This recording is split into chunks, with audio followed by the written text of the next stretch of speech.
Hey everybody, welcome to Two Comic Book Dudes. I'm Aaron Clutter, Editor-in-Chief of Comic Books. Hey everybody, Justin, Managing Editor over at Comic Books. And today we are honored to have Eric Messenger with us. Eric is the artist and creator of the Dominion of Giants. Or Domain of Giants, I'm sorry. Dominion of Giants, oh, you're right. Okay, good. I got it right the first time. You got it. So, Eric, thanks for joining us. Thanks for having me. Sure. So we're going to talk about your new project, your coloring book, which everybody's got a coloring book nowadays. So it does seem that way, doesn't it? Yep, and we'll talk about your history in comics and anything else that's going on in your world. So perfect. Cool. All right, Justin, you want to get us started? Yeah, I mean, Eric, if you want to just start us out and give us your background, that would be great for everybody. Sure. I've pretty much drawn my whole life, but I started off at Image Comics in the early 90s. And, it was kind of the heyday of comics when Image came out. Everybody went over there. And as you guys probably know, there was a huge kind of glut of comics that kind of went in. So, 92, 93, everybody was printing, new title, 1, 2, 3, new title, 1, 2, 3, And foil cover. Exactly. He went from making great money to kind of not making as much money. And I lived in Seattle, and I would fly down and work in studio a couple times a year.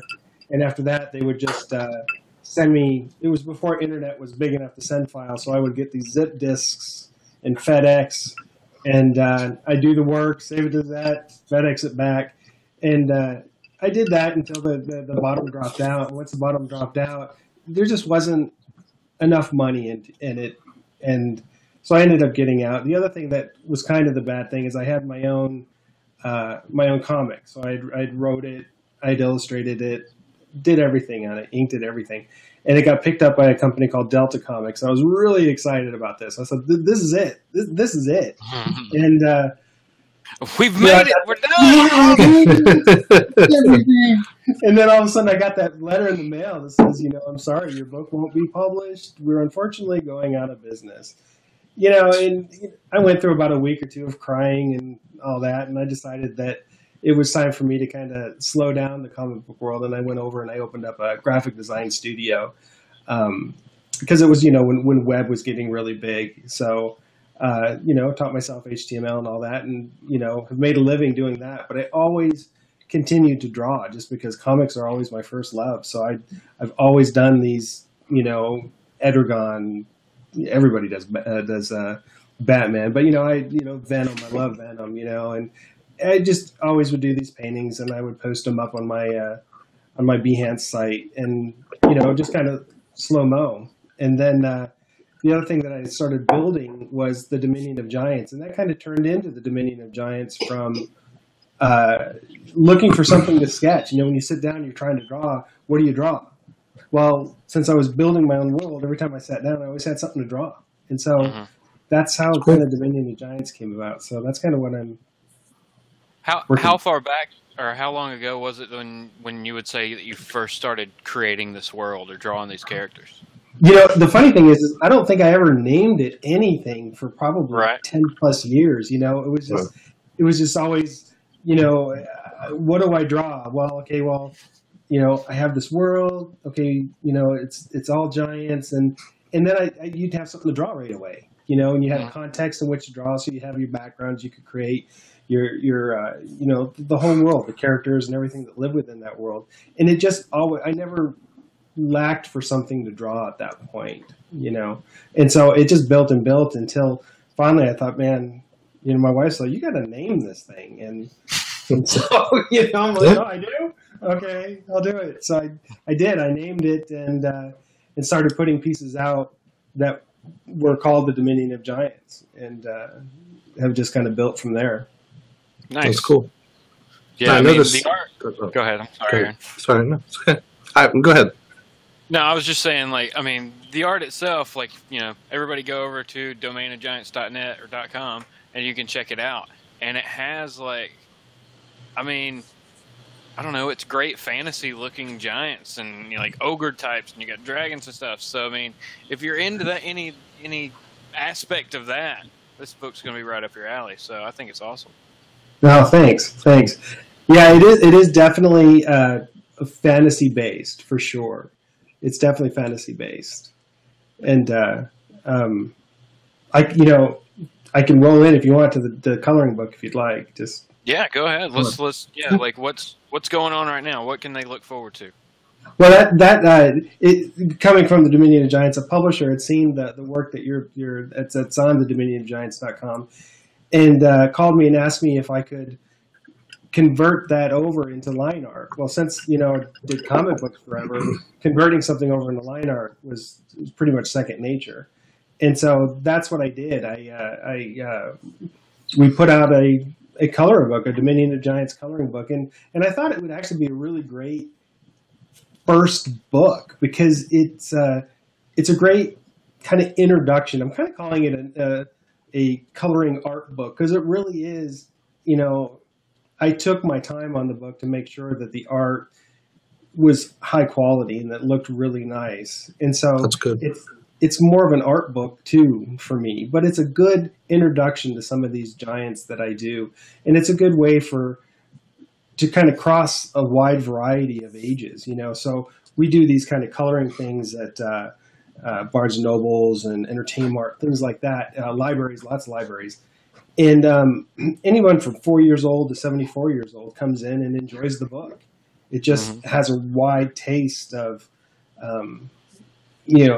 people just enjoy it. I didn't have to target the 18 to 24-year-olds or the 30, And I felt that a coloring book would just work really well for a first kind of introduction. And it has. It's been a lot of fun. Cool. And it's not giants ripping each other's arms off and beating them with them. It's not, nobody's eviscerating anybody. So, people are watching going, darn. But, it's definitely more family oriented, but really beautiful art. And it's cool to, I've seen a lot of, the adult coloring books over the last few years, and it's nice to see something with such great artwork in it. And really, it makes you want to put the colors to it. It's Thank you. Cool. I like that. Thank you. It's funny you say that because if you get the book, there's a piece in the book that is this giant kind of coming over, and he has these bear heads on his shoulders. He's big old, and he's coming over, and there's a dragon that's wrapping around him. But if you look at the paintings on my website, there's an alternate version of that I called Shish Kebab, and he had a huge sword in his hand, and he has all these ogres that are piling up on his sword, and he's got another ogre in his hand, and the publisher asked me to, could you make that a little tiny? Just tone it down a little bit. Yeah, but you could definitely find both pieces and the differences. That's funny. That's interesting, and it is interesting. I mean, you're definitely focused on a different market, and I think back, where you started back in Image in the '90s, and what a lot of those books were, it was a lot of violent guns, blood and guts, blowing stuff up. Yeah. And so it's interesting to the transition, but the artwork is really cool, and Thanks. It's neat that you're able to do that to edit some things to make them more family friendly and yet still have the art out there that we can see the original stuff. That's cool. Yeah, it's kind of fun. Yeah, and also, I mean, just to mention this, the tutorials on the website, those are pretty cool too. Like, thank you. That gives everybody kind of an idea of what maybe they could do with the book. Mm-hmm. I was really fortunate enough that it was an idea I kind of sold to the publisher. If could I do an ELM coloring, and would they put it in the book? And they did. They actually there's actually coloring tutorials in the book, and they're also connected to YouTube, so people could actually see the videos and such like that, and how those pieces were colored. So it's kind of a fun. Cool.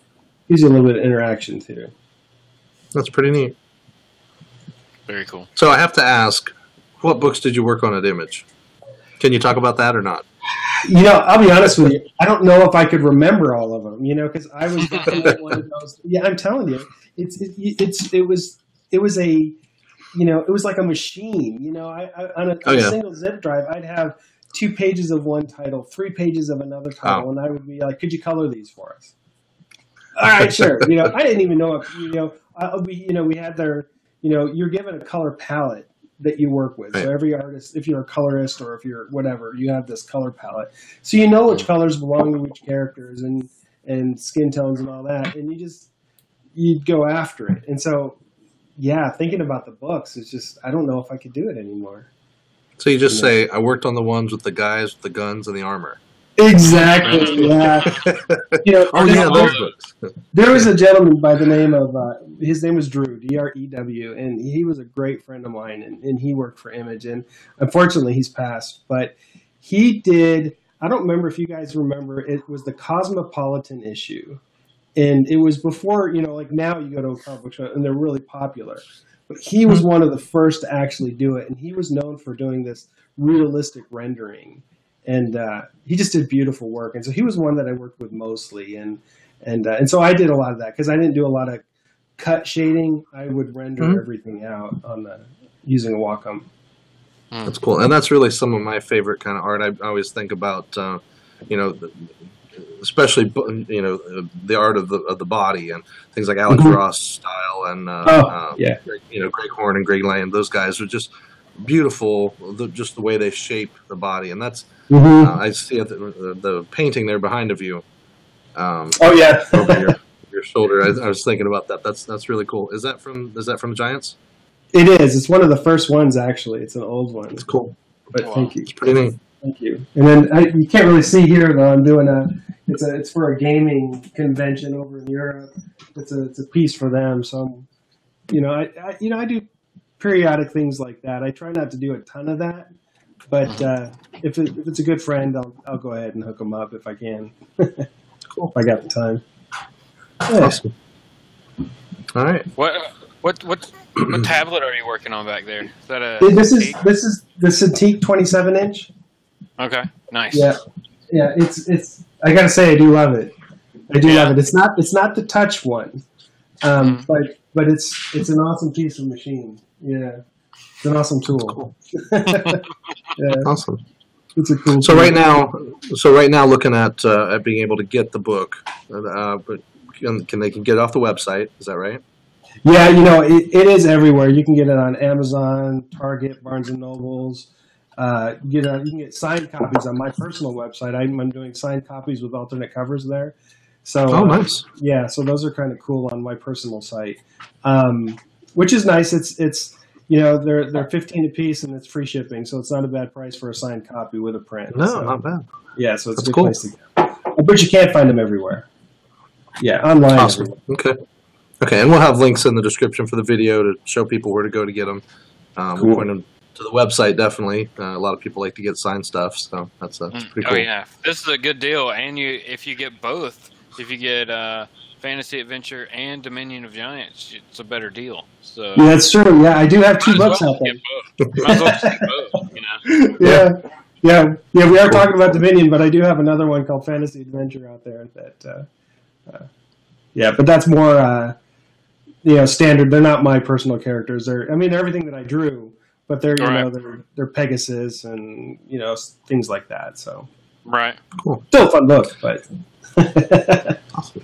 So we talked about the convention scene coming up, and some conventions you were going to be attending this year. You want to list a few so our viewers can kind of know where to focus? Sure. We just got done doing Dallas, and that was my first one of the year. And to be honest with you, my first major convention that I've been in since the '90s. I mean, it was quite the learning experience in the sense of where everything is going these days, And so it was a ball. We had a really good time, sold some books, and had fun. And so we're going to at the end of this month, we're going to El Paso Con, and then we're going to do the San Antonio, the Alamo Con here at the end of May. So we got a big 10-foot booth for that, which is kind of cool. I'll mention this. What we do in our booth is I actually bring a camera along and a TV, and I actually will do live sketching and also live coloring things, and it shows on the TV behind me. So it's pretty fun. Cool. Yeah, that is neat. Yeah, fun booth. Yeah, and then we're doing the Colorado Springs Con, and we're also doing the Corpus Christi Con. It's a small first-year con, but we thought we'd give it a shot. People were really nice, so we're going to go for it. Cool. Nice. Anything I have a buddy East who Coast? lives there. I'm going to send him.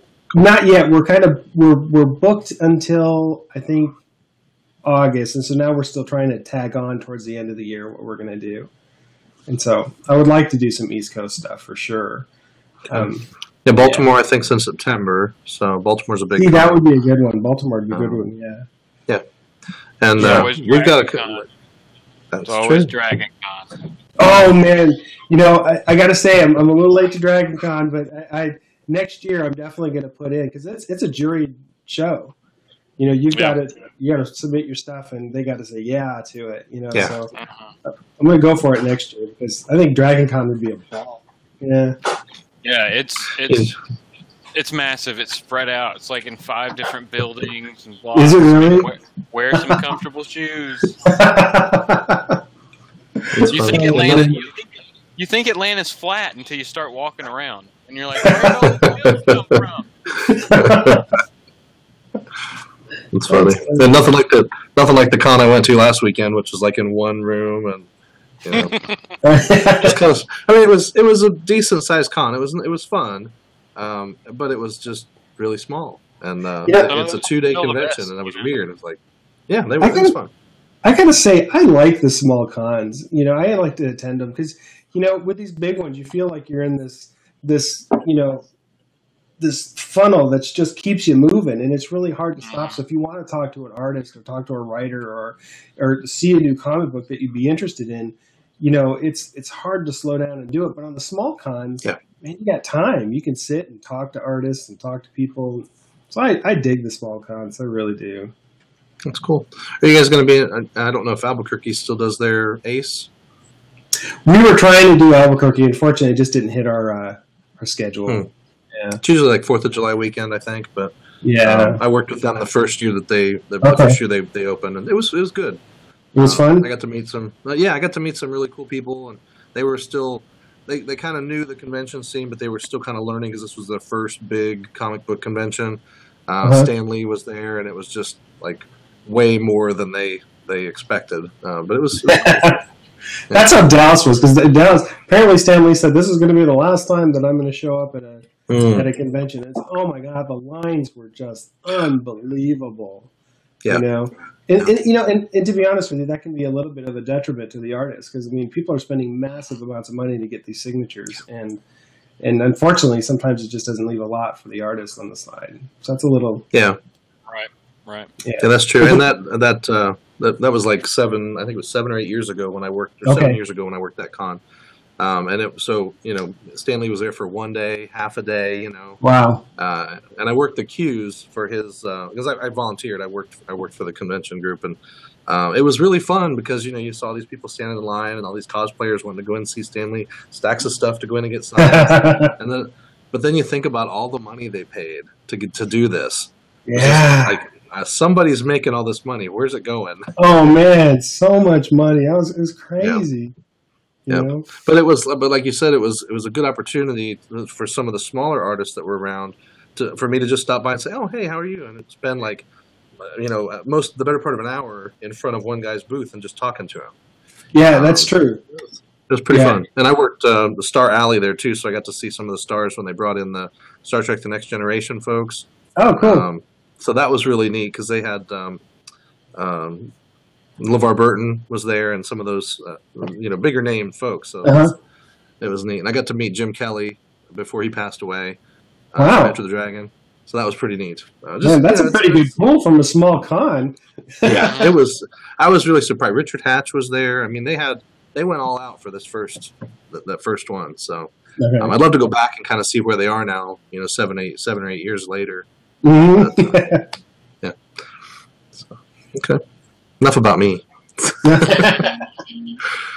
Well, hopefully you can make it over the East Coast, and I can actually get to meet you at one of the conventions. Yeah, that would be great. Right, we've had quite a few, and we have quite a few in Pennsylvania that are going on. And we had one at York last weekend. We had one coming up this week at Greater Philly. Wizard World has a Pittsburgh and a Philly show. There's also like Three Rivers, and there's all these different comic conventions up there. Every little area has one, and then Baltimore, of course, is pretty big, and just a ton. So cool. Okay. Yeah. Well, so where can people find you on social media? Like where if they want to find you, where can they look? You know, one of the best places is to follow me on Instagram. It's Eric Messenger Art, and you know, I post all my concept work, my sketches. So it's a cool place to go to see kind of the raw artwork, you know. And so it's the funnest place definitely to go. Yeah. This next show, see the work in progress. Yeah, you get to see all the work in progresses. You get to see, because what I do is I always say, you know, I sit down to sketch, and you know, I don't know what I'm going to draw. You know, I just let it come. You know, I know since I have this world that I'm pulling from, I just sit down and I just start drawing. And that's me right there. Yeah, I just followed you on Instagram. Thanks. That's why I just got the ding. Yeah, right. Yeah. And it's oh god, I completely lost my train of thought on that one. Sorry. See how easy it is, folks? Yeah, I just let these characters kind of develop and come out, and I put them all on these pages. I just want to have pages of just faces and faces, and then when you know they eventually develop story, and they, you know, then I pick the story and pick the character and move it on to a painting. So it's kind of fun, cool. You know, these characters just kind of come out. Yeah. Now in El Paso, I was going to say one thing we're doing that's kind of cool. So I'll grab it here. Is we're actually doing limited edition giclées of the artwork. It's kind of hard. Oh, to nice. See, you know, oh yeah. but they're all really signed. Cool. They're going to be 13 by 19s. This one's 12 by 18. But they're going to be limited edition giclées of the Dominion, and we're also going to do some of the fan art that I've done too in the limited edition runs just for fun. Nice. It's going to be a new thing to the booth. Nice. Cool. Those giclées, are they on a heavy canvas, or are they on a heavy cardstock? They're on a heavy like a watercolor linen paper, and they're done. Cool. They're done. Yeah, they're done with this kind of UV color fast, so they're not going to fade over time and such like that. So it's a high quality. They call it giclée, but it's just a high quality print, is what it is. Yeah. Very nice. It's cool. People love prints, man. People love. Oh man, they do. You know, and I went to the last one. I did 8 by 10s, and they did well. But everybody kept asking, "Look, they're giants. How come they're not big?" Yeah. Right, yeah, I can do that. Yeah, exactly. Yeah, you know, what can I say? Yeah. There was a shipping error. I don't know. Exactly. I don't know what happened. Yeah. But 60 by 72 prints, you know. We had to carry this out of the convention. I don't know. Yeah, I had to cover it with that banner there. But that's where they're supposed to go. Yeah. People are like, what can I buy here? Well, you see the banner? I have 50 of those back here behind the table. Exactly. Yeah. I'll take one. You want giants, you know. That's cool. All right. Well, Eric, we do appreciate you taking the time to talk about this project with us. It's really cool. You guys, thanks for having me. It's been a lot of fun, actually. Sure. Yeah, definitely hit us up if you have anything else come up, any new projects that you're working on. We'd love to talk to you again. I will. I definitely will. Thank you so much, guys. I appreciate it. All right. Thank you.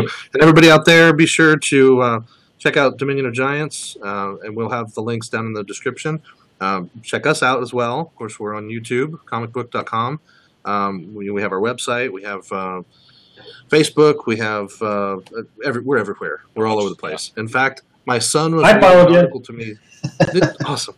It was so funny because my son was reading an article to me today about something, and he's like, it was on some other website, and he's like, they're referencing your website as a source for something. And I was like, that's cool. Yeah, like that's right. I think we finally made it. We made it. So we are out there. Definitely check us out. And, of course, East Coast cons, I try to hit a lot of those. If you guys see me around, I tried to get people to say Batman sucks last weekend. Nobody said it to me. I had all kinds of stuff in my backpack to give away, and nobody wanted anything. So, I don't know. It was fun. So, all right. Well, again, Eric, thank you for joining us. And thank you. Everybody out there, go read more comics. Yeah. Thank you.